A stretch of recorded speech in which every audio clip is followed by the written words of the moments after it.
ಇಲ್ಲಿ ಮೇಲೆ ನಿಂತ್ಕೊಂಡ್ರೆ ಮನೆ ಮುಂಭಾಗದಲ್ಲಿ 4 ಮನೆಗಳು ಕೂಡ ಒಟ್ಟಾಗಿ ಅಕ್ಕಪಕ್ಕದಲ್ಲೇ ಕಾಣಸಿಗುತ್ತೆ. ಜೊತೆಗೆ ನಿಮಗೆ ಮೊದಲು ಇವರೆಲ್ಲರೂ ಕೂಡ ನೆಲೆಸಿದಂಥ ಮನೆಯೂ ಕೂಡ ತೋರಿಸ್ತೀನಿ. ಜೊತೆಗೆ ಅಬ್ಬಬ್ಬಾ ಸಿನಿಮಾದಲ್ಲೂ ಕೂಡ ಇದೇ ಧನರಾಜ್ ಅವರು ಆ್ಯಕ್ಟ್ ಮಾಡಿದ್ದಾರೆ. ಅದರ ಒಂದು ಬ್ಯಾನರ್ ಕೂಡ ಪೋಸ್ಟರ್ ಕಾಣಿಸ್ತಾ ಇದೆ ನಿಮಗೆ. ಫ್ರಂಟಲ್ಲಿ ಇಲ್ಲಿ ನಾನು ಕ್ಯಾಮ್ರಾದಲ್ಲಿ ಪ್ಯಾನ್ ಮಾಡಿ ತೋರಿಸ್ತೀನಿ. ನಿಮಗಿಲ್ಲಿ ನೋಡ್ಬೋದು ವೀಕ್ಷಕರೇ, ಧನರಾಜ್ ಅವರ ಫೇಸ್ ಕೆಳಗೆ ಇರ್ತಕ್ಕಂಥ ಫನ್ನಿ ಫೇಸು.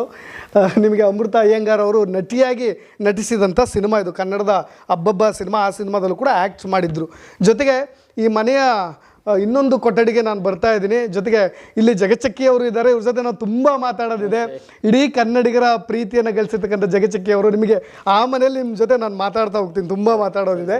ಜೊತೆಗೆ ಇಲ್ಲಿ ಕಮಲಜ್ಜಿ ಅವರ ಫೋಟೋ ಕಾಣಿಸ್ತಾ ಇದೆ. ಒಬ್ಬ ತಾಯಿ, ಒಬ್ಬ ಅಜ್ಜಿ ಹೇಗೆ ತನ್ನ ಕುಟುಂಬದ ನೆಕ್ಸ್ಟ್ ಪರಂಪರೆಗೆ ಯಾವ ರೀತಿಯಾದಂಥ ಪ್ರೀತಿ, ಸಹಬಾಳ್ವೆ, ಒಗ್ಗಟ್ಟು ಎಲ್ಲವನ್ನ ಕಲಿಸಿದಂಥ ತಾಯಿ ಅಂತ ಹೇಳಿದ್ರೆ ತಪ್ಪಾಗಲಿಕ್ಕೆ. ಯಾಕೆಂದರೆ ಎಲ್ಲರೂ